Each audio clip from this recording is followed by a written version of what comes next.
tafsir daripada surah Al-Fil, yang di dalamnya tentu ada kisah yang menarik, kisah Ashab Al-Fil, kisah tentang pasukan gajah. Ma'asyiral muslimin yang dimuliakan Allah Subhanahu wa taala, ikhwan akhwat yang dimuliakan Allah Azza wa Jal. Awal kisah ini berasal dari sebuah negeri di Yaman namanya Najran. Di Yaman ada satu negeri namanya Najran. Najran ini mayoritas manusianya beragama Nasrani kala itu. Najran mayoritas agamanya kala itu adalah Nasrani. Tetapi tentu Nasrani yang masih berpegang dengan agama Isa ibnu Maryam, bukan Nasrani yang sudah menuhankan Isa, mengatakan Isa anak Tuhan, Isa satu di antara tiga Tuhan, atau Isa adalah Tuhan itu sendiri. Bukan itu. Tapi Nasrani yang masih mentauhidkan Allah Subhanahu wa ta'ala. Masalahnya di Najran itu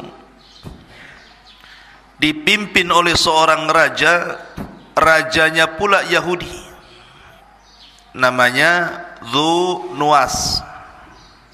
Dhu Nuwas namanya. Karena Malikul Arab, raja-raja Arab itu biasanya, terutama Raja Yaman, itu selalu namanya dimulai dengan kalimat Dhu.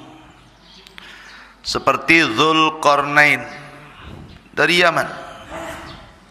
Dhu Nuwas itu Raja Najran. Lah Dhu Nuwas ini agamanya Yahudi, tetapi masyarakat Najran itu mayoritas Nasrani. Lah akhirnya Dhu Nuwas ini ingin menjadikan Najran ini semua menjadi Yahudi, memaksa rakyatnya untuk berpaling dari agama mereka, dari Nasrani pindah ke Yahudi.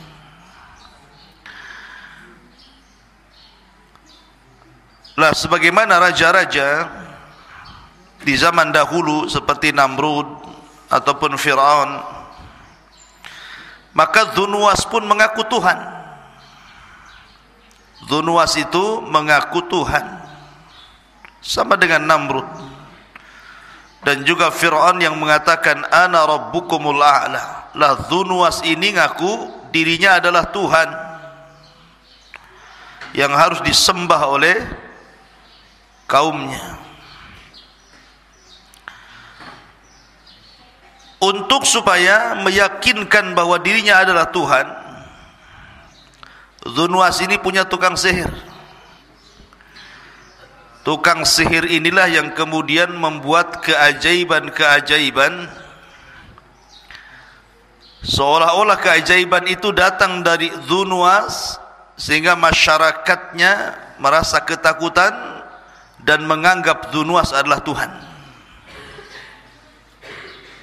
Jadi Dhu Nuwas itu punya tukang sihir, dan tukang sihirnya itu selalu membuat keanehan, khususnya untuk Dhu Nuwas, dan supaya masyarakatnya melihat bahwa dia adalah seorang Tuhan, padahal datang dari sihirnya tukang sihir Dhu Nuwas. Lah kata tukang sihirnya Dhu Nuwas sudah tua, akhirnya dia ngomong sama Dhu Nuwas untuk dicarikan anak muda, biar saya bisa belajar dan mengajarkan sihir kepada anak muda itu. Kalau aku mati, dia penerusnya. Maka oleh Dhu Nuwas dicarikan anak muda yang cerdas, kemudian belajar kepada tukang sihir itu. Masalahnya perjalanan dari rumah anak muda ke tukang sihir itu melewati sebuah gereja. Karena di zaman itu agamanya Nasrani mayoritas. Dia penasaran, masuk dia ke gereja. Rupanya berjumpa dengan sang rahib. Belajarlah anak muda ini kepada sang rahib, tetapi di satu sisi dia datang ke tukang sihir dan belajar sihir. Jadi dua pelajaran dia belajar. Pertama, belajar tauhid kepada seorang rahib yang ada di gereja itu. Yang kedua, belajar kesyirikan kepada tukang sihir. Itu ilmu yang berseberangan tuh, satu tauhid, satu syirik pula. Satu sihir, satu tentang tauhid. Sampai intinya ketika meninggal tukang sihir itu, kemudian ilmunya sudah diberikan kepada anak muda itu, maka anak muda itu justru tidak membantu raja, karena dia justru cenderung kepada ajaran sang rahib dibandingkan tukang sihir. Akhirnya dia pun berkelana tidak mau melindungi raja dengan sihirnya, karena dia yakin bahwa itu tidak benar dan yang benar ajaran sang pendeta. Dan dia pun menjadi tukang obat, menjadi pengobat, dan banyak disembuhkan dan mampu menyembuhkan berbagai macam penyakit. Sampai akhirnya ada menterinya raja, Dzunwas itu buta. Bisa disembuhkan pula sama dia penyakit buta itu. Tetapi walaupun dia sebagai penyembuh seperti itu, tetapi itu sarana dakwah bagi dia. Jadi sambil mengobati orang, sambil berdakwah mengajak kepada tauhid. Dan banyak orang yang beriman dengan anak muda ini. Jadi banyak orang yang beriman kepada Allah, mentauhidkan Allah gara-gara anak muda ini. Karena dalam setiap pengobatannya dia mensyaratkan untuk beriman dulu kepada Allah, baru diobati gitu ya. Termasuk Perdana Menteri Dzunwas ini yang buta kemudian melek tadi, dia pun akhirnya beriman dengan Allah gara-gara anak muda itu. Nah, ketika berjumpa dengan Dzunwas, kaget loh. Kamu kemarin buta, kenapa sekarang sudah melihat? Siapa yang menyembuhkan? Maka menteri ini tidak mengatakan anak muda itu, tetapi mengatakan Allah yang menyembuhkanku. Marah Dzunwas. Gimana dia ngaku Tuhan, tiba-tiba kemudian di sampingnya ngomong yang menyembuhkannya Allah. Berarti ada Tuhan selain dia, kan begitu.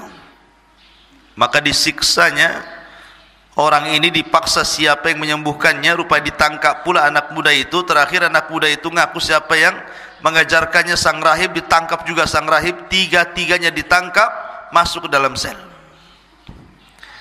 Kemudian sang raja pun menyiksa tiga-tiganya ini, suruh murtad dan mengakui ketuhanannya, tetapi tiga-tiganya tetap istiqomah. Pertama dipanggilnya menterinya itu, karena tidak mau kufur, akhirnya digergaji dari atas kepala sampai kaki, terbelah jadi dua. Dari sini digergajinya sampai belah jadi dua, mati-matilah digergaji ya. Kemudian gurunya sang anak muda itu dipanggil lagi, sang rahib, suruh murtad gak mau, digergaji lagi, mati. Anak muda ini ketika mau digergaji, sang raja gak mau. Saya mau membuat perhitungan dengan anak muda ini, gara-gara dia gaduh semuanya. Akhirnya dia mengutus prajuritnya, bawa anak muda ini, lempar di atas gunung. Akhirnya dibawalah oleh prajurit anak muda ini ke atas gunung. Anak muda ini berdoa kepada Allah agar Allah melindungi dia. Dan Allah kabulkan sampai di atas gunung. Tiba-tiba gunung itu menggema, gempa besar. Para prajuritnya pada jatuh mati gara-gara gempa itu.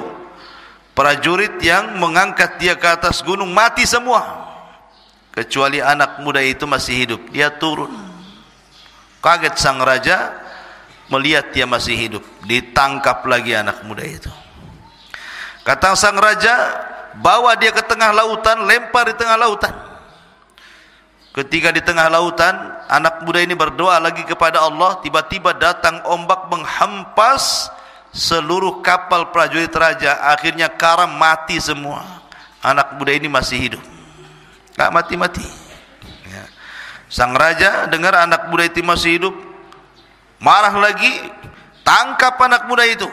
Jadi asli ditangkap, mau dibunuh, tak bisa-bisa, tak bisa mati anak muda ini. Sampai suatu ketika anak muda ini karena sudah tahu dia tidak mungkin lolos, kemanapun dia pergi pasti ditangkap dan akan ada upaya pembunuhan. Dia ingin kematiannya husnul khotimah. Akhirnya dia pun mengatakan kepada sang raja, raja, Dhunwas, kamu tidak akan bisa membunuhku kecuali ikuti saranku. Kumpulkan manusia di lapangan, buatkan aku tiang gantungan, salib aku di tiang itu. Aku akan berikan satu anak panah kepadamu. Dengan anak panah itu, kau lemparkan anak panah itu, arahkan ke pelipis mataku. Tetapi sebelum kau lepaskan anak panah itu, kau harus mengucapkan Bismillahi Rabbil Ghulam. Bismillahi Rabbil Ghulam. Sepakat raja. Senang dia, oh begini cara membunuhmu ya. Baik katanya. Dikumpulkan orang-orang Najran. Sampai-sampai Ibnu Katsir rahimahullah ta'ala menyebutkan jumlahnya itu sampai 20.000 lebih manusia yang ada di Najran dikumpulkan. 20.000 lebih hadir di lapangan itu. Kemudian raja pun membuat tiang gantungan, disaliblah anak muda itu di situ. Kemudian anak muda itu setelah memberikan anak panah kepada sang raja Dhunwas, maka Dhunwas ingin menampakkan bahwa dia adalah Tuhan dan bisa membunuh anak muda itu. Ditariknya anak panah dari busurnya, kemudian dia mulai membaca Bismillahi Rabbil Ghulam. Tidak sadar dia akan ngaku Tuhan, tetapi dia malah mengucapkan Bismillah dengan menyebut nama Allah, Rabbnya si fulan, secara otomatis membatalkan ketuhanannya. Ya. Dia kan Tuhan, harusnya jangan ngomong Bismillah Birabbil Ghulam. Tapi itulah siasat anak muda itu. Ketika dia menyebutkan Bismillahi Rabbil Ghulam, orang-orang mendengar semuanya, melesatlah anak panah itu tepat di pelipis anak muda itu, kemudian meninggal. Manusia yang menyaksikan ketika itu, tiba-tiba mereka berteriak, Amanna bi Rabbil Ghulam, Amanna bi Rabbil Ghulam. Kami beriman dengan Rabbnya anak muda itu. Melihat hal itu raja stres. Ini yang beriman 3 orang, gara-gara matinya anak muda ini yang beriman 20.000 orang. Namanya gugur satu, tumbuh 20.000 tuh. Ya. Jadi raja stres nih. Kok bisa orang-orang ini beriman secara cepat seperti itu? Itulah hidayah. Meninggal saja anak muda ini, bangkit 20.000 orang dan mengatakan amanna bi Rabbil Ghulam, kami beriman dengan Rabbnya si gulam. Akhirnya sang raja marah dan dia mengatakan kepada prajuritnya, tutup gerbang, jangan ada satupun orang-orang itu keluar dari gerbang. Maka ditutuplah sang prajurit, tidak ada boleh keluar dari lapangan itu. Akhirnya satu persatu kata sang raja, buat mereka murtad kembali dan mengakui ketuhananku. Kalau tidak, hukum mereka. Buatkan parit yang sangat besar, masukkan kayu sebanyak-banyaknya, bakar dengan api sebesar-besarnya. Siapapun yang tidak mau mengakui diriku Tuhan, masukkan dia ke dalam api itu. Betul-betul dibuat parit api. Satu persatu dari 20.000 itu suruh murtad. Subhanallah, tidak ada satupun yang murtad. Tidak ada satupun yang murtad. Semua masuk ke dalam api itu. Sampai kepada seorang ibu yang membawa anaknya, hampir ragu-ragu dia. Masalahnya anak kecilnya itu mau dilemparkan ke api. Tetapi tiba-tiba Allah membuat bicara anak itu dan mengatakan, wahai ibuku, jangan takut. Masuklah kau ke dalam api, karena engkau dan aku akan berjumpa di sorga. Baru kemudian dia melemparkan diri ke dalam api. 1, 2, 3 sampai ribuan, dan hampir 20.000 lebih masuk ke dalam api itu. Dan Allah takdirkan dari sekian orang yang diuji dengan api itu, ada 1-2 orang yang mampu melarikan diri atas kehendak Allah. Jadi 1-2 orang itu melarikan diri. Dia tidak sempat masuk ke dalam api dan tidak sempat dipaksa dilempar ke dalam api, dan berhasil melarikan diri. Maka berangkatlah dari Najran menuju Syam. Dan kala itu Syam adalah wilayah Nasrani terbesar. Wilayah agama Nasrani terbesar itu di Syam. Melaporkan tentang kekejaman Dzunwas yang ada di Najran. Marahlah Malikus Syam, Raja Syam ini, ketika orang-orang Nasrani Najran disiksa, dibakar hidup-hidup. Maka tentu ada dalam dunia militer itu ada namanya jiwa korsa namanya. Sesama agama kan, kayak kita lah, kalau ada orang Islam dibantai kan kita marah juga gitu ya. Maka orang Syam ini marah gitu. Ditulisnya surat, ditujukan kepada Ethiopia, Raja Habasyah. Karena yang paling dekat dengan Yaman itu Ethiopia. Maka ditulislah surat oleh Raja Syam kepada Raja Ethiopia yang ada di Habasyah,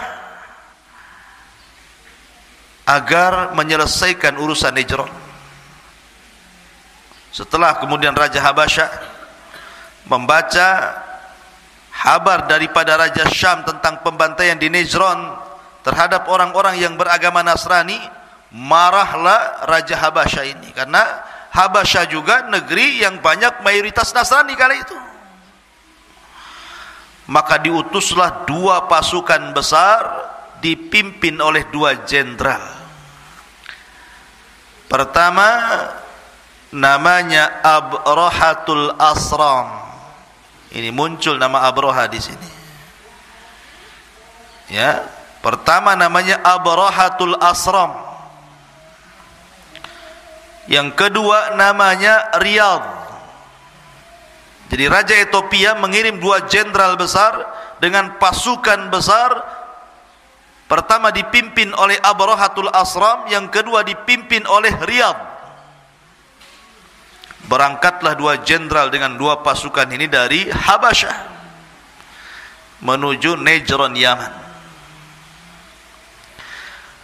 Lah akhirnya kemudian setelah sampai pasukan itu ke Yaman, maka digempurnya Najran oleh 2 pasukan besar ini, oleh Riyadh dan Abrahatul Asram, dan berhasil dikuasai Najran oleh 2 jenderal asal Habasyah Ethiopia ini. Kemudian Dzunwas pun melarikan diri. Akhirnya kemudian dikejar dan berhasil dibunuh di lautan. Nah, setelah meninggal Dzunwas, maka kondisi Najran kembali kondusif, kembali menguat agama Nasrani, dan dipimpin oleh 2 jenderal, Abrahatul Asram dan Riyadh. Dalam sebuah daerah, ikhwan, tidak mungkin dipimpin 2 orang.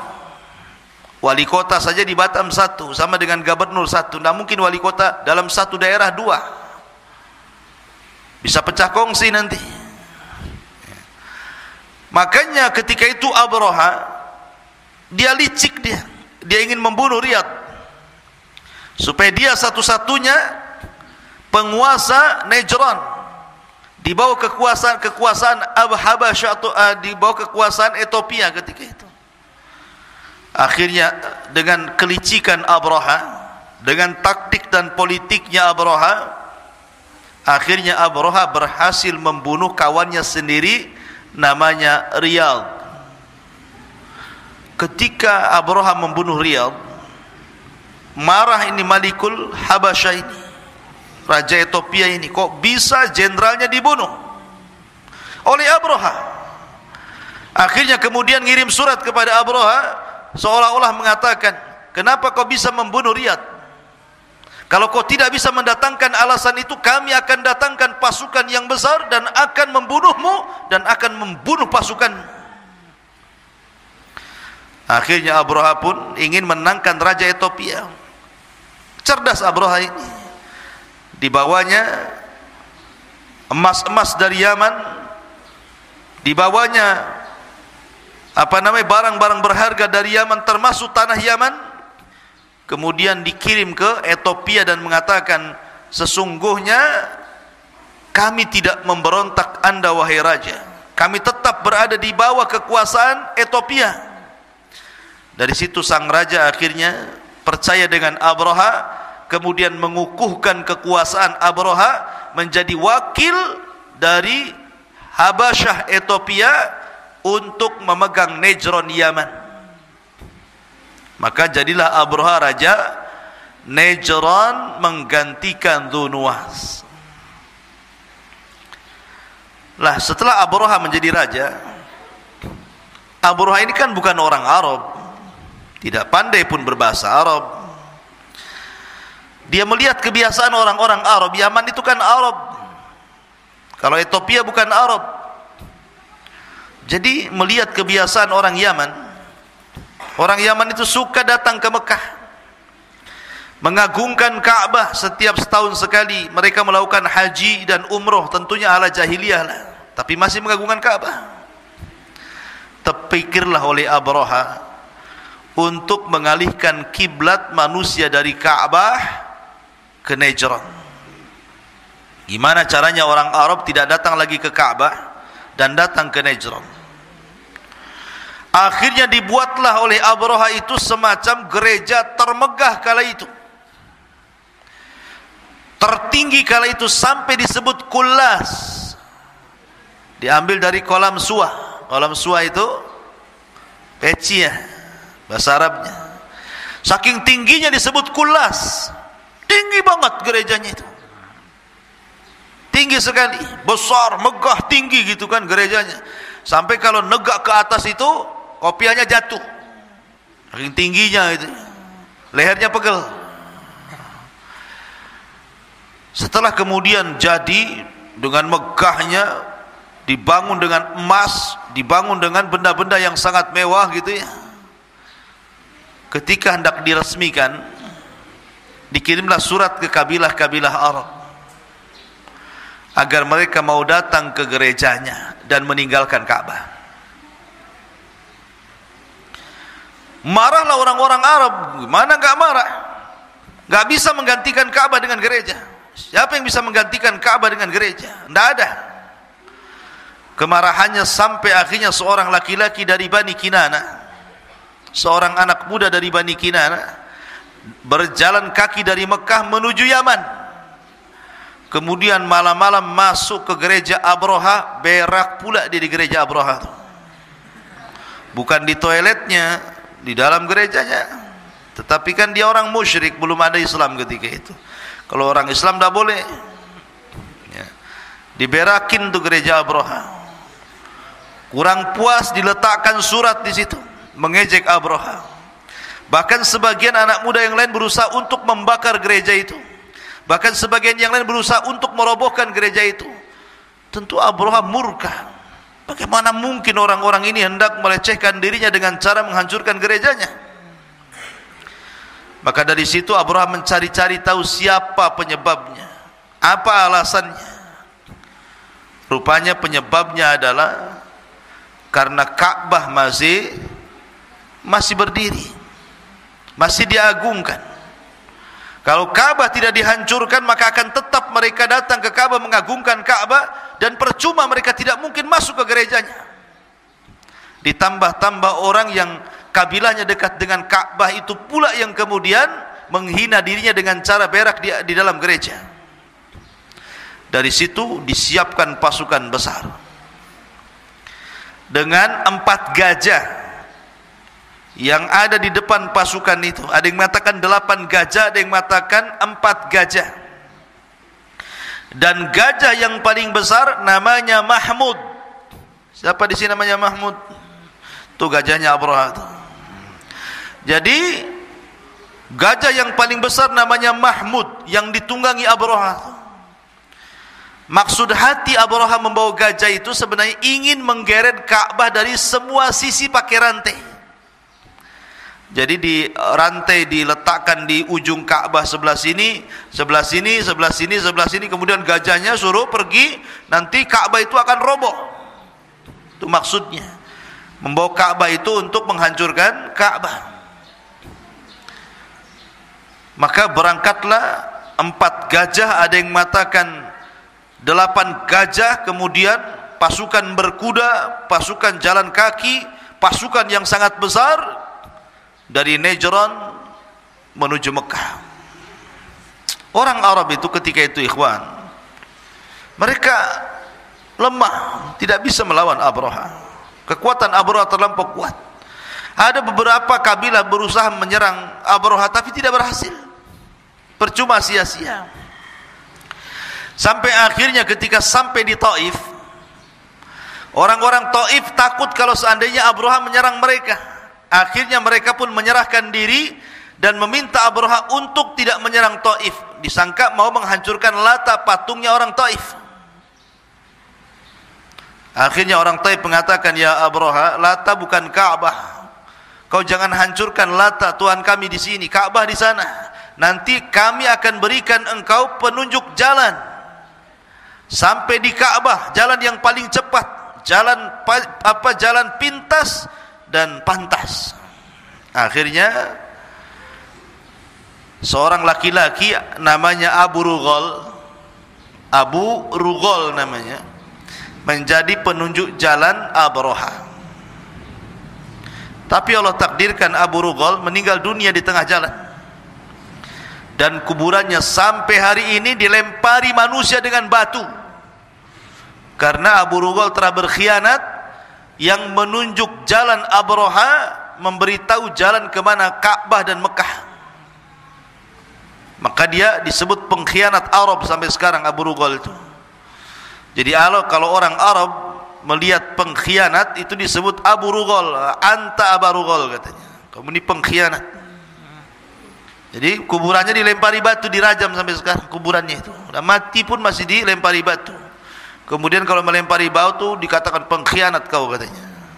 Ya, Abu Rughal. Jangan jadi Abu Rughal. Ya. Taib. Akhirnya kemudian ketika Abraha sampai di sebuah Wadin Muhassir, sebuah lembah, Wadin itu Muhassir, tempat nantinya akan ada pengepungan tentara Abraha. Wadin Muhassir ma'ruf bagi orang yang manasik haji Wadin Muhassir itu. Tapi sebelumnya tentara Abraha ini mampir di peternakan orang-orang Arab dan mencuri untanya Abdul Muttalib sebanyak 200 unta. Jadi ketika sampai di Wadin Muhassir, disinilah kemudian Abraha ingin berjumpa dengan Raja Arab, Abdul Muttalib. Datang Abdul Muttalib.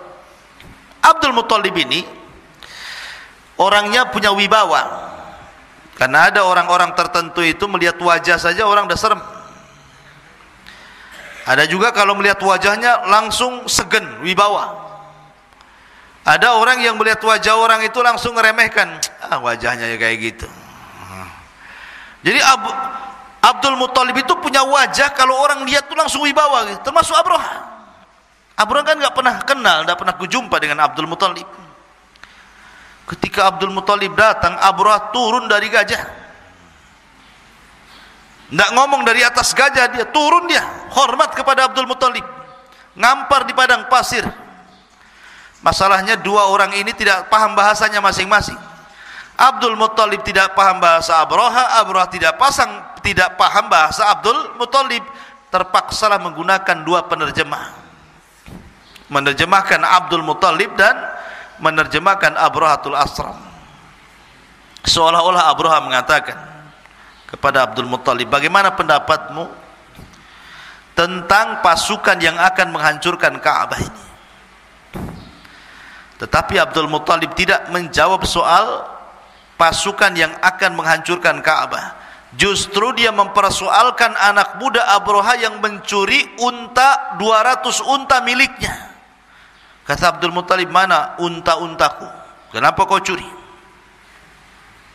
Abraha meradang ketika itu. Dikiranya Abdul Muttalib akan marah gara-gara Ka'bahnya akan diserang. Bukannya cerita Ka'bah, malah cerita unta. Maka Abraha pun langsung hilang karismanya. Abdul Muttalib langsung hilang karismatiknya di hadapan Abraha dan mengatakan, aku cerita tentang penyerangan, kau pula cerita tentang unta. Maka kata Abraha, kembalikan untanya. Kemudian Abdul Muttalib mengatakan, ya Abraha, aku tidak tertarik ceritamu tentang penyerangan Ka'bah. Karena unta itu ada tuannya, dan tuannya adalah saya. Dan Ka'bah itu juga ada tuannya, dan tuannya adalah Tuhan yang akan melindungi Ka'bah. Nggak ada urusan Ka'bah dengan saya, karena sudah ada pelindungnya Ka'bah itu. Akhirnya Abdul Muttalib pun mengambil unta-untanya, mengumpulkan kabilah-kabilah di sekitar Arab, kemudian berdoa kepada Allah Azza wa Jalla. Begitulah orang-orang musyrik, di saat genting mereka berdoa kepada Allah. Tapi di saat mereka senang, mereka menyekutukan Allah Azza wa Jalla. Wa idza raqibu fil fulki da'awullaha mukhlisina lahuddin falamman najahum idzahum musyrikun. Apabila mereka diombang-ambing di tengah lautan dalam kondisi genting, mereka berdoa ikhlas karena Allah. Tapi ketika diselamatkan, mereka melakukan kesyirikan. Begitu kebiasaan orang musyrik. Abdul Muttalib pun bermunajat kepada Allah untuk supaya warganya tidak ada yang kena, Ka'bah tidak hancur, dan begitu seterusnya. Akhirnya mereka pun disuruh naik ke mana? Ke Jabal Abi Qubais, yang sekarang jadi istana raja. Naik semua ke Jabal Abi Qubais, mau melihat apa yang terjadi dengan Abraha dan pasukannya di atas gunung itu. Maka semua kabilah-kabilah yang dekat dengan Ka'bah naik semua ke Jabal Abi Qubais, dilihatin dari atas tuh, mau apa Abraha tuh. Ketika Abraha sudah mendekati Ka'bah, kan di Wadi Muhassir itu kan sudah mendekati Ka'bah, tiba-tiba untanya nggak mau gerak. Disuruh menghadap Ka'bah, jalan ke Ka'bah nggak mau jalan, tapi ke tempat lain mau dia. Kalau disuruh berdiri jalan ke arah Ka'bah nggak mau, langsung deprak lagi. Tapi kalau diarahkan ke selain Ka'bah langsung berdiri dan siap jalan gitu kan. Ada apa ini? Ya, kok begini? Akhirnya kemudian Allah Subhanahu wa taala menghendaki lain. Tiba-tiba langit gelap, bukan karena awan. Ketika Abraha dan pasukannya melihat ke langit, rupanya gelapnya langit itu karena tertutup oleh burung-burung laut yang berwarna hitam. Itulah burung ababil. Allah kirim burung-burung laut yang disebut dengan ababil. Kemudian burung itu menutup matahari, menutup awan, sehingga gelap gulita, dan setiap burung membawa batu-batu yang sangat panas. Minimalnya 3 batu satu burung, 2 di tangan dan 1 di paruhnya. Kemudian mereka pun melempari batu itu melesat seperti tembakan senapan. Kalau mengenai dadanya tembus ke belakang, mengenai kepalanya tembus ke belakang ke tengkuknya. Makanya Allah Subhanahu wa taala mempermisalkan seperti daun yang dimakan ulat. Lihat daun kalau dimakan ulat kan tembus tuh. Ya. Dari sini Allah Subhanahu wa taala gambarkan dalam Al-Qur'an peristiwa ini diabadikan, yang kemudian Allah Subhanahu wa taala firmankan dan dijadikan surat yang sangat pendek dalam Al-Qur'an dan dibaca sampai kiamat dibangkitkan. Apa suratnya? Suratul Fil, yang antum semua sudah hafal. Alam tara kaifa fa'ala rabbuka bi ashabil fil. Alam yaj'al kaidahum fi tadlil wa arsala alaihim tayran ababil tarmihim bihijaratin min sijil faja'alahum ka'asfin ma'kul.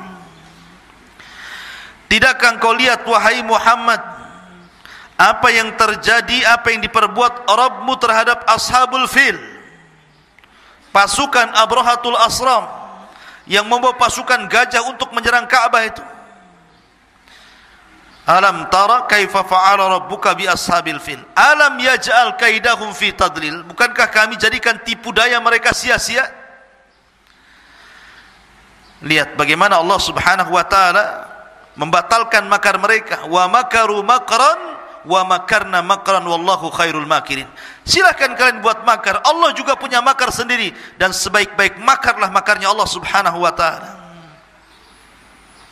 Fi tadlil wa arsala alaihim tayran ababil. Kami utus kepada mereka burung-burung ababil, tarmihim, yang melempar mereka dengan batu-batu itu, faja'alahum ka'asfin ma'kul, maka Allah jadikan mereka seperti daun yang dimakan ulat, hancur. Ya, termasuk Abrahatul Asram. Maka orang itu setiap dilempar oleh batu-batu itu langsung meleleh dagingnya. Tidak ada yang selamat dalam peristiwa ini.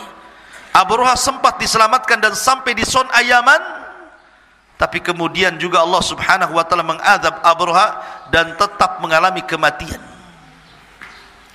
Maka akhirnya terjadi irhasat, keajaiban-keajaiban dunia, karena setelah peristiwa ini 50 hari lahirlah baginda sallallahu alaihi wasallam sebagai sayyidul anbiya'i wal mursalin, penutupnya para nabi dan rasul.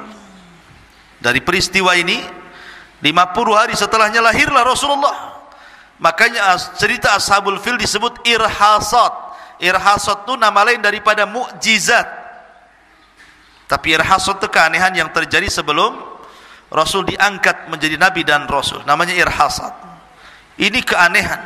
Allah Subhanahu wa taala menangkan orang-orang Mekah dan tanpa ada perlawanan sedikit pun kepada Abrahatul Asram dan pasukannya. Tiba-tiba Allah Subhanahu wa taala mengirim burung. Lihat bagaimana Allah kalau menghancurkan sesuatu itu tidak perlu ngirim buaya, ngirim harimau, nggak perlu, cukup burung laut saja. Ya, terkadang kalau Allah mengadab sebuah kaum itu yang diutus apa? Nyamuk. Ingat Namrud?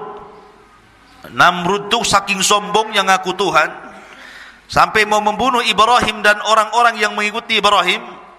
Akhirnya Namrud diadab dengan satu nyamuk yang masuk di hidungnya, kemudian menggerogoti otaknya. Akhir digedar-gedorkan otaknya ke tembok. Terakhir dia minta kepada khadimnya untuk mengambil sandal, dipukulkan di kepalanya. Pas dipukul mati dia. Ya, kalau Allah mau, Allah bisa bunuh orang dengan nyamuk. Begitulah orang congkak, orang sombong. Tidak perlu dikirim harimau masuk ke rumah Namrud, cukup dikirim nyamuk saja. Ya. Lah sebagaimana raja-raja di zaman dahulu seperti Namrud ataupun Fir'aun, maka Dzunwas pun mengaku Tuhan. Dzunwas itu mengaku Tuhan, sama dengan Namrud. Dan juga Fir'aun yang mengatakan ana rabbukumul a'la. Lah Dzunwas ini ngaku dirinya adalah Tuhan yang harus disembah oleh kaumnya. Untuk supaya meyakinkan bahwa dirinya adalah Tuhan, Dzunwas ini punya tukang sihir. Tukang sihir inilah yang kemudian membuat keajaiban-keajaiban, seolah-olah keajaiban itu datang dari Dzunwas, sehingga masyarakatnya merasa ketakutan dan menganggap Dzunwas adalah Tuhan. Jadi Dzunwas itu punya tukang sihir, dan tukang sihirnya itu selalu membuat keanehan, khususnya untuk Dzunwas, dan supaya masyarakatnya melihat bahwa dia adalah seorang Tuhan, padahal datang dari sihirnya tukang sihir Dzunwas. Lah kata tukang sihirnya Dzunwas sudah tua, akhirnya dia ngomong sama Dzunwas untuk dicarikan anak muda,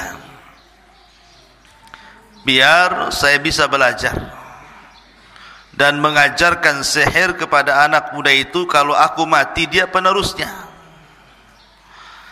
Maka oleh Dzunwas dicarikan anak muda yang cerdas, kemudian belajar kepada tukang sihir itu. Masalahnya, perjalanan dari rumah anak muda ke tukang sihir itu melewati sebuah gereja. Karena di zaman itu agamanya Nasrani mayoritas. Dia penasaran, masuk dia ke gereja. Rupanya berjumpa dengan sang rahib. Belajarlah anak muda ini kepada sang rahib, tetapi di satu sisi dia datang ke tukang sihir dan belajar sihir. Jadi dua pelajaran dia belajar. Pertama, belajar tauhid kepada seorang rahib yang ada di gereja itu. Yang kedua, belajar kesyirikan kepada tukang sihir. Itu ilmu yang berseberangan tuh, satu tauhid, satu syirik pula. Satu sihir, satu tentang tauhid. Sampai intinya ketika meninggal tukang sihir itu, kemudian ilmunya sudah diberikan kepada anak muda itu, maka anak muda itu justru tidak membantu raja, karena dia justru cenderung kepada ajaran sang rahib dibandingkan tukang sihir. Akhirnya dia pun berkelana tidak mau melindungi raja dengan sihirnya, karena dia yakin bahwa itu tidak benar dan yang benar ajaran sang pendeta. Dan dia pun menjadi tukang obat, menjadi pengobat, dan banyak disembuhkan dan mampu menyembuhkan berbagai macam penyakit. Sampai akhirnya ada menterinya raja, Dzunwas itu buta. Bisa disembuhkan pula sama dia penyakit buta itu. Tetapi walaupun dia sebagai penyembuh seperti itu, tetapi itu sarana dakwah bagi dia. Jadi sambil mengobati orang, sambil berdakwah mengajak kepada tauhid. Dan banyak orang yang beriman dengan anak muda ini. Jadi banyak orang yang beriman kepada Allah, mentauhidkan Allah gara-gara anak muda ini. Karena dalam setiap pengobatannya dia mensyaratkan untuk beriman dulu kepada Allah, baru diobati gitu ya. Termasuk Perdana Menteri Dzunwas ini yang buta kemudian melek tadi, dia pun akhirnya beriman dengan Allah gara-gara anak muda itu. Nah, ketika berjumpa dengan Dzunwas, kaget loh. Kamu kemarin buta, kenapa sekarang sudah melihat? Siapa yang menyembuhkan?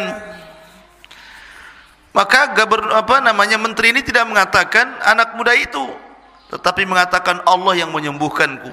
Marah Dzunwas. Gimana dia ngaku Tuhan, tiba-tiba kemudian di sampingnya ngomong yang menyembuhkannya Allah. Berarti ada Tuhan selain dia, kan begitu?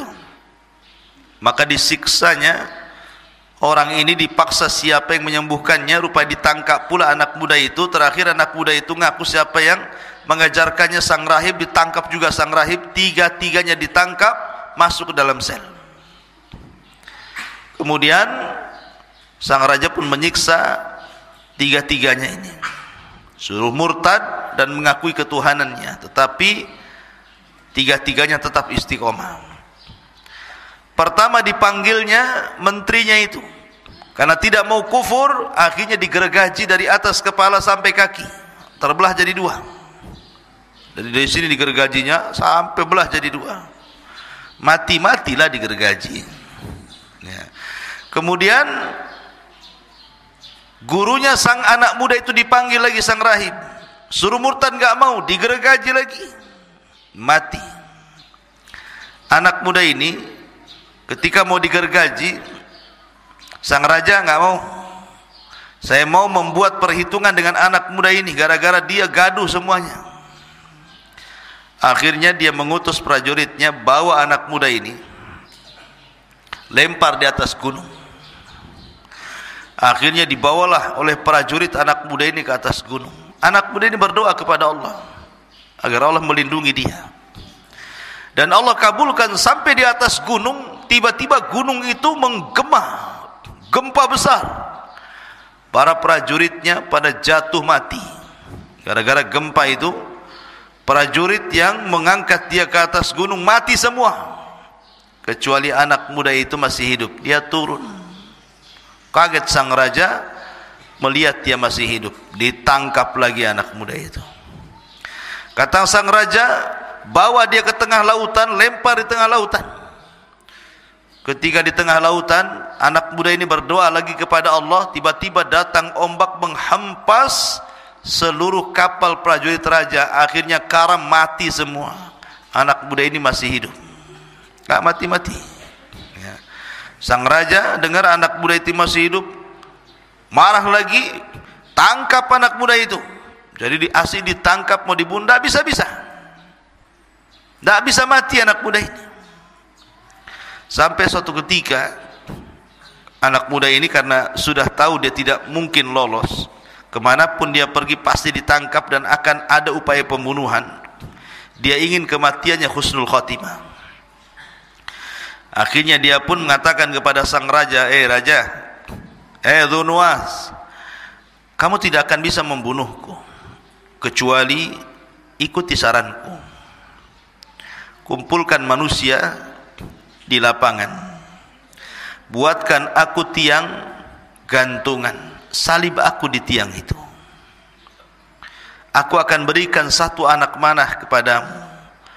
Dengan anak panah itu, kau lemparkan anak panah itu, arahkan ke pelipis mataku. Tetapi sebelum kau lepaskan anak panah itu, kau harus mengucapkan Bismillahi Rabbil Ghulam. Bismillahi Rabbil Ghulam. Sepakat raja.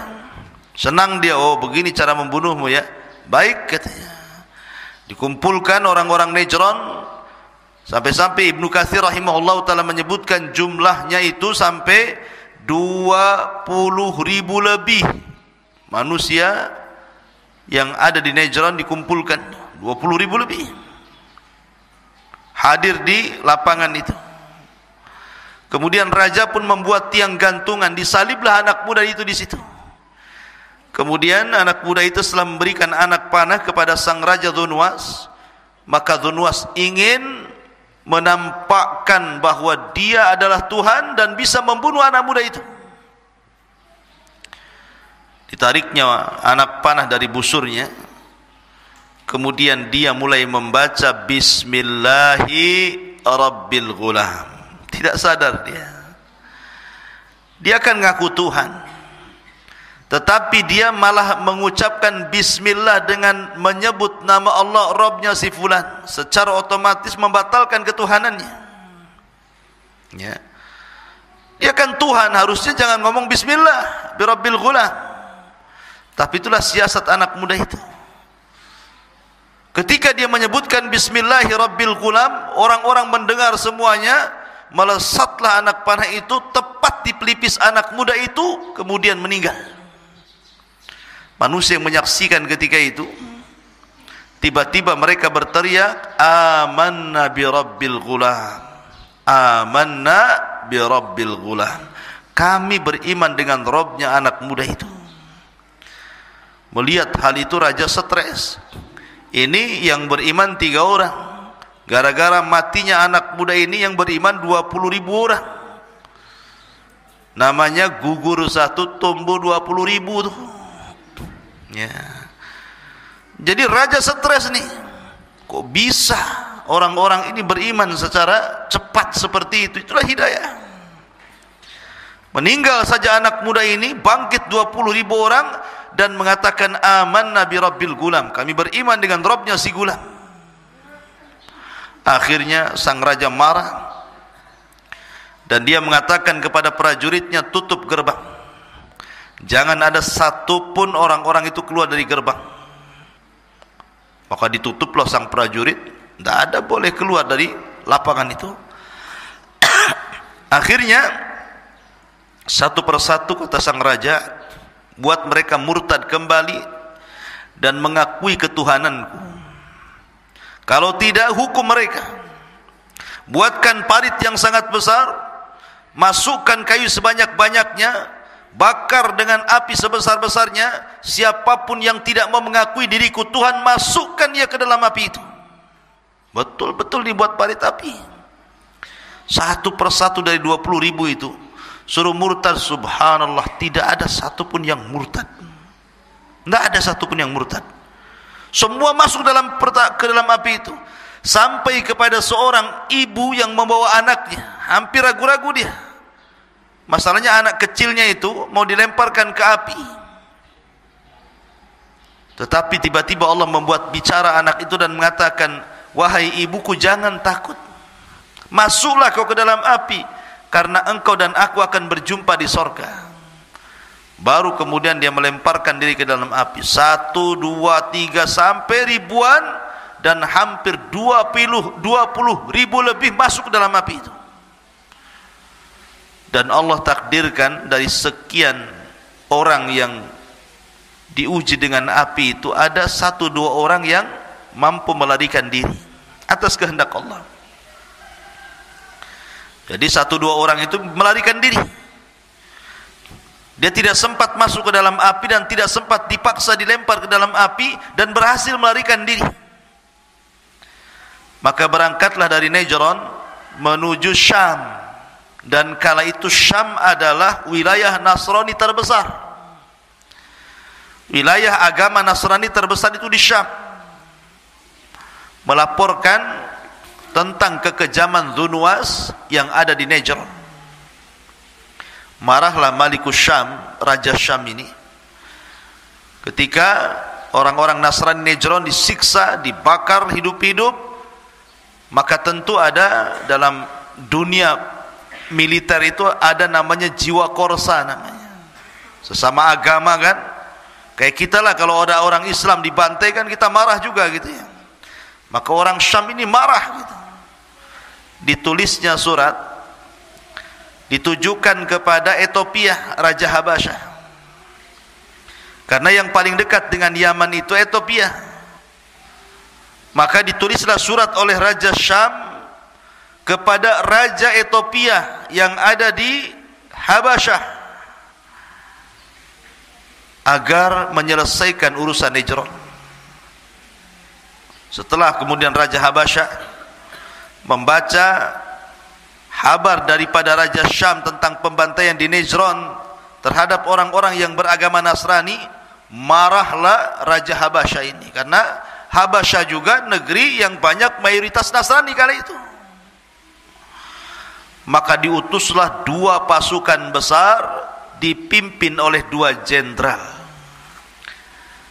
Pertama namanya Abrahatul Asram. Ini muncul nama Abraha di sini. Ya, pertama namanya Abrahatul Asram. Yang kedua namanya Riyadh. Jadi Raja Ethiopia mengirim 2 jenderal besar dengan pasukan besar. Pertama dipimpin oleh Abrahatul Asram, yang kedua dipimpin oleh Riyadh.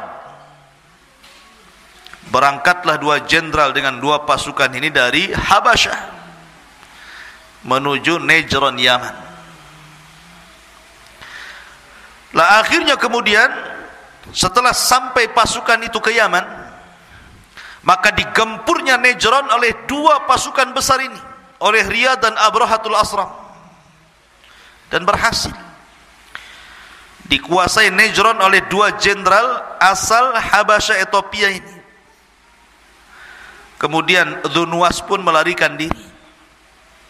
Akhirnya kemudian dikejar dan berhasil dibunuh di lautan.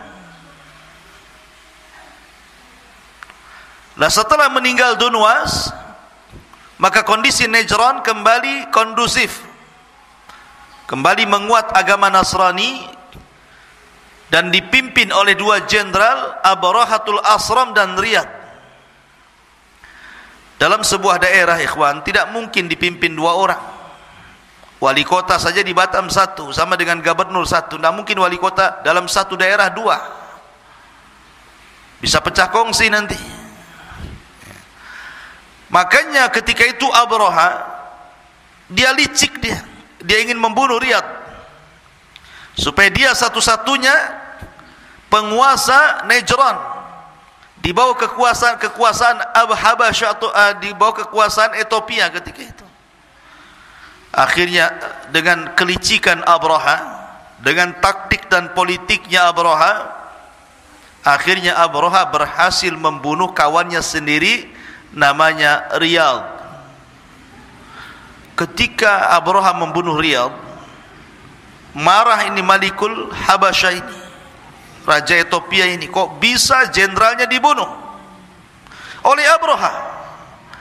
Akhirnya kemudian ngirim surat kepada Abraha, seolah-olah mengatakan, kenapa kau bisa membunuh Riyad? Kalau kau tidak bisa mendatangkan alasan itu, kami akan datangkan pasukan yang besar dan akan membunuhmu dan akan membunuh pasukan. Akhirnya Abraha pun ingin menangkan raja Ethiopia. Cerdas Abraha ini. Dibawanya emas-emas dari Yaman, dibawanya barang-barang berharga dari Yaman, termasuk tanah Yaman.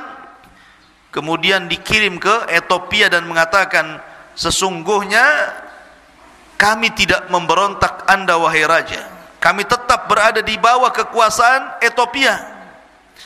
Dari situ sang raja akhirnya percaya dengan Abraha, kemudian mengukuhkan kekuasaan Abraha menjadi wakil dari Habasyah Ethiopia untuk memegang Najran Yaman. Maka jadilah Abraha raja Najran menggantikan Dzunnuwas.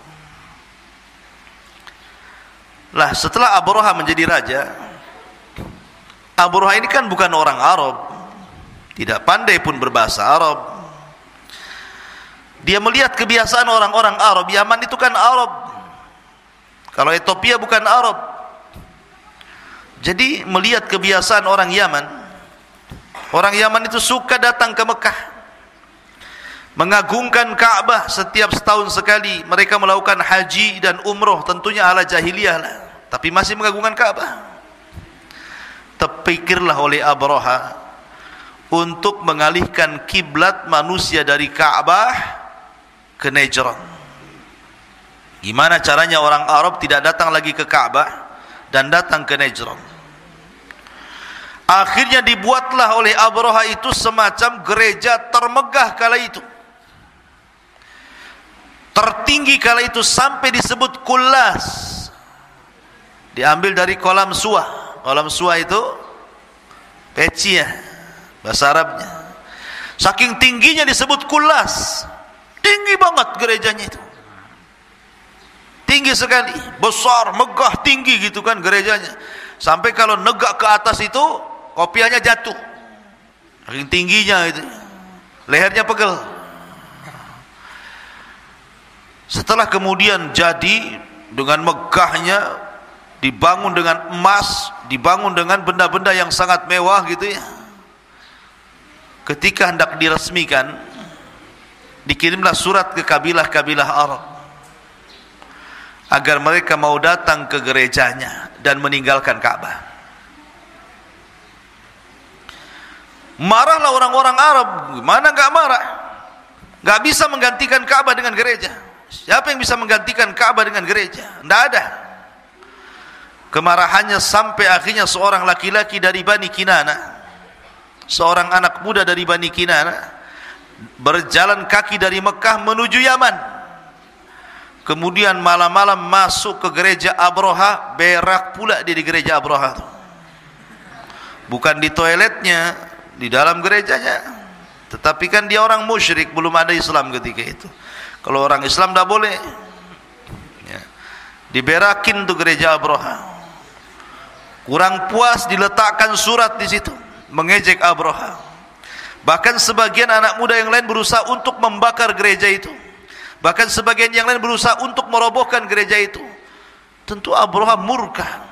Bagaimana mungkin orang-orang ini hendak melecehkan dirinya dengan cara menghancurkan gerejanya? Maka dari situ Abraha mencari-cari tahu siapa penyebabnya, apa alasannya. Rupanya penyebabnya adalah karena Ka'bah masih berdiri, masih diagungkan. Kalau Ka'bah tidak dihancurkan, maka akan tetap mereka datang ke Ka'bah mengagungkan Ka'bah, dan percuma mereka tidak mungkin masuk ke gerejanya. Ditambah-tambah orang yang kabilahnya dekat dengan Ka'bah itu pula yang kemudian menghina dirinya dengan cara berak di dalam gereja. Dari situ disiapkan pasukan besar dengan 4 gajah yang ada di depan pasukan itu. Ada yang mengatakan 8 gajah, ada yang mengatakan 4 gajah. Dan gajah yang paling besar namanya Mahmud. Siapa di sini namanya Mahmud? Itu gajahnya Abraha. Jadi gajah yang paling besar namanya Mahmud yang ditunggangi Abraha. Maksud hati Abraha membawa gajah itu sebenarnya ingin menggeret Ka'bah dari semua sisi pakai rantai.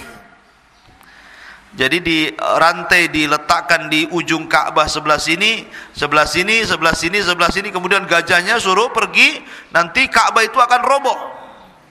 Itu maksudnya. Membawa Ka'bah itu untuk menghancurkan Ka'bah.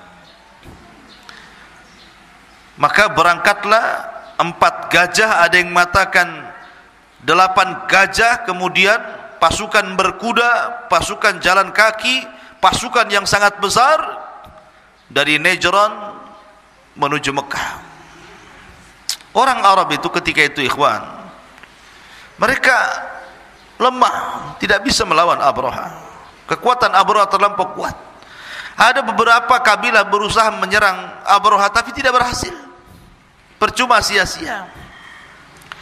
Sampai akhirnya ketika sampai di Taif, orang-orang Taif takut kalau seandainya Abraha menyerang mereka. Akhirnya mereka pun menyerahkan diri dan meminta Abraha untuk tidak menyerang Taif. Disangka mau menghancurkan Lata, patungnya orang Taif. Akhirnya orang Taif mengatakan, ya Abraha, Lata bukan Ka'bah. Kau jangan hancurkan Lata, Tuhan kami di sini, Ka'bah di sana. Nanti kami akan berikan engkau penunjuk jalan sampai di Ka'bah, jalan yang paling cepat, jalan pintas dan pantas. Akhirnya seorang laki-laki namanya Abu Rughal namanya, menjadi penunjuk jalan Abraha. Tapi Allah takdirkan Abu Rughal meninggal dunia di tengah jalan, dan kuburannya sampai hari ini dilempari manusia dengan batu, karena Abu Rughal telah berkhianat. Yang menunjuk jalan Abraha memberitahu jalan kemana Ka'bah dan Mekah. Maka dia disebut pengkhianat Arab sampai sekarang, Abu Rughal itu. Jadi kalau orang Arab melihat pengkhianat itu disebut Abu Rughal, anta Abu Rughal katanya, kamu ini pengkhianat. Jadi kuburannya dilempari batu, dirajam sampai sekarang kuburannya itu. Udah mati pun masih dilempari batu. Kemudian kalau melempari batu dikatakan pengkhianat kau katanya. Ya, Abu Rughal. Jangan jadi Abu Rughal. Ya. Taib. Akhirnya kemudian ketika Abraha sampai di sebuah wadin muhassir, sebuah lembah, wadin itu muhassir, tempat nantinya akan ada pengepungan tentara Abraha. Wadin muhassir ma'ruf bagi orang yang manasik haji wadin muhassir itu. Tapi sebelumnya tentara Abraha ini mampir di peternakan orang-orang Arab dan mencuri untanya Abdul Muttalib sebanyak 200 unta. Jadi ketika sampai di wadin muhassir, disinilah kemudian Abraha ingin berjumpa dengan Raja Arab, Abdul Muttalib. Datang Abdul Muttalib. Abdul Muttalib ini orangnya punya wibawa, Karena ada orang-orang tertentu itu melihat wajah saja orang dah serem. Ada juga kalau melihat wajahnya langsung segen, wibawa. Ada orang yang melihat wajah orang itu langsung meremehkan, wajahnya ya kayak gitu. Jadi Abdul Muthalib itu punya wajah kalau orang lihat tuh langsung wibawa gitu. Termasuk Abraha. Abraha kan nggak pernah kenal, nggak pernah berjumpa dengan Abdul Muthalib. Ketika Abdul Muthalib datang, Abraha turun dari gajah.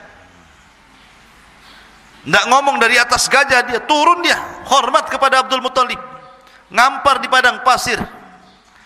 Masalahnya dua orang ini tidak paham bahasanya masing-masing. Abdul Muthalib tidak paham bahasa Abraha, Abraha tidak paham bahasa Abdul Muthalib. Terpaksalah menggunakan dua penerjemah, menerjemahkan Abdul Muthalib dan menerjemahkan Abrahatul Asram. Seolah-olah Abraha mengatakan kepada Abdul Muthalib, bagaimana pendapatmu tentang pasukan yang akan menghancurkan Ka'bah ini? Tetapi Abdul Muthalib tidak menjawab soal pasukan yang akan menghancurkan Ka'bah. Justru dia mempersoalkan anak muda Abraha yang mencuri unta, 200 unta miliknya. Kata Abdul Muthalib, mana unta-untaku? Kenapa kau curi? Abraha meradang ketika itu. Dikiranya Abdul Muthalib akan marah gara-gara Ka'bahnya akan diserang.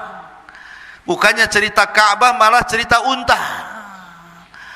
Maka Abraha pun langsung hilang karismanya. Abdul Muthalib langsung hilang karismatiknya di hadapan Abraha dan mengatakan, aku cerita tentang penyerangan, kau pula cerita tentang unta. Maka kata Abraha, kembalikan untanya. Kemudian Abdul Muthalib mengatakan, ya Abraha, aku tidak tertarik ceritamu tentang penyerangan Ka'bah, karena unta itu ada tuannya, dan tuannya adalah saya. Dan Ka'bah itu juga ada tuannya, dan tuannya adalah Tuhan yang akan melindungi Ka'bah. Nggak ada urusan Ka'bah dengan saya, karena sudah ada pelindungnya Ka'bah itu. Akhirnya Abdul Muthalib pun mengambil unta-untanya, mengumpulkan kabilah-kabilah di sekitar Arab, kemudian berdoa kepada Allah Azza wa Jal. Begitulah orang-orang musyrik, di saat genting mereka berdoa kepada Allah, tapi di saat mereka senang mereka menyekutukan Allah Azza wa Jal. Wa idza raqibu fil fulki da'awu Allah mukhlishina lahuddin falamma najahum idza hum musyrikun. Apabila mereka diombang-ambing di tengah lautan dalam kondisi genting, mereka berdoa ikhlas karena Allah, tapi ketika diselamatkan mereka melakukan kesyirikan. Begitu kebiasaan orang musyrik. Abdul Muthalib pun bermunajat kepada Allah untuk supaya warganya tidak ada yang kena, Ka'bah tidak hancur, dan begitu seterusnya. Akhirnya mereka pun disuruh naik ke mana? Ke Jabal Abi Qubais, yang sekarang jadi istana raja. Naik semua ke Jabal Abi Qubais, mau melihat apa yang terjadi dengan Abraha dan pasukannya di atas gunung itu. Maka semua kabilah-kabilah yang dekat dengan Ka'bah naik semua ke Jabal Abi Qubais, dilihatin dari atas tuh, mau apa Abraha tuh. Ketika Abraha sudah mendekati Ka'bah, kan di Wadi Muhassir itu kan sudah mendekati Ka'bah, tiba-tiba untanya nggak mau gerak. Disuruh menghadap Ka'bah, jalan ke Ka'bah nggak mau jalan, tapi ke tempat lain mau dia. Kalau disuruh berdiri jalan ke arah Ka'bah nggak mau, langsung deprak lagi. Tapi kalau diarahkan ke selain Ka'bah langsung berdiri dan siap jalan gitu kan. Ada apa ini? Ya, kok begini? Akhirnya kemudian Allah Subhanahu wa taala menghendaki lain. Tiba-tiba langit gelap, bukan karena awan. Ketika Abraha dan pasukannya melihat ke langit, rupanya gelapnya langit itu karena tertutup oleh burung-burung laut yang berwarna hitam. Itulah burung ababil. Allah kirim burung-burung laut yang disebut dengan ababil. Kemudian burung itu menutup matahari, menutup awan, sehingga gelap gulita, dan setiap burung membawa batu-batu yang sangat panas. Minimalnya 3 batu satu burung, 2 di tangan dan 1 di paruhnya. Kemudian mereka pun melempari batu itu melesat seperti tembakan senapan. Kalau mengenai dadanya tembus ke belakang, mengenai kepalanya tembus ke belakang ke tengkuknya. Makanya Allah Subhanahu wa taala permisalkan seperti daun yang dimakan ulat. Lihat daun kalau dimakan ulat kan tembus tuh. Ya. Dari sini Allah Subhanahu wa taala gambarkan dalam Al-Qur'an peristiwa ini diabadikan, yang kemudian Allah Subhanahu wa taala firmankan dan dijadikan surat yang sangat pendek dalam Al-Qur'an dan dibaca sampai kiamat dibangkitkan. Apa suratnya? Suratul Fil, yang antum semua sudah hafal. Alam tara kaifa fa'ala rabbuka bi ashabil fil. Alam yaj'al kaidahum fi tadlil wa arsala alaihim tayran ababil tarmihim bihijaratin min sijil faja'alahum ka'asfin ma'kul. Tidakkah engkau lihat wahai Muhammad apa yang terjadi, apa yang diperbuat Rabbmu terhadap ashabul fil, pasukan Abrahatul Asram yang membawa pasukan gajah untuk menyerang Ka'bah itu. Alam tara kaifa fa'ala rabbuka bi ashabil fil alam yaj'al kaidahum fi tadlil. Bukankah kami jadikan tipu daya mereka sia-sia? Lihat bagaimana Allah Subhanahu wa taala membatalkan makar mereka. Wa makaru makran wa makarna makran wallahu khairul makirin. Silakan kalian buat makar, Allah juga punya makar sendiri, dan sebaik-baik makarlah makarnya Allah Subhanahu wa taala. Fi tadlil wa arsala alaihim tayran ababil. Kami utus kepada mereka burung-burung ababil, tarmihim, yang melempar mereka dengan batu-batu itu, faja'alahum ka'asfin ma'kul. Maka Allah jadikan mereka seperti daun yang dimakan ulat, hancur. Ya. Termasuk Abrahatul Asram. Maka orang itu setiap dilempar oleh batu-batu itu langsung meleleh dagingnya. Tidak ada yang selamat dalam peristiwa ini. Abraha sempat diselamatkan dan sampai di Son Ayaman, tapi kemudian juga Allah Subhanahu wa taala mengadab Abraha dan tetap mengalami kematian. Maka akhirnya terjadi irhasat, keajaiban-keajaiban dunia, karena setelah peristiwa ini 50 hari lahirlah baginda sallallahu alaihi wasallam sebagai sayyidul anbiya wal mursalin, penutupnya para nabi dan rasul. Dari peristiwa ini 50 hari setelahnya lahirlah Rasulullah. Makanya cerita ashabul fil disebut irhasat. Irhasat itu nama lain daripada mukjizat. Tapi irhasat itu keanehan yang terjadi sebelum Rasul diangkat menjadi nabi dan rasul, namanya irhasat. Ini keanehan. Allah Subhanahu wa taala menangkan orang-orang Mekah dan tanpa ada perlawanan sedikit pun kepada Abrahatul Asram dan pasukannya.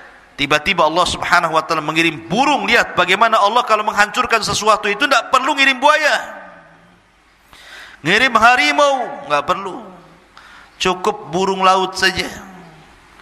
Ya, terkadang kalau Allah mengadab sebuah kaum itu yang diutus apa? Nyamuk. Ingat Namrud?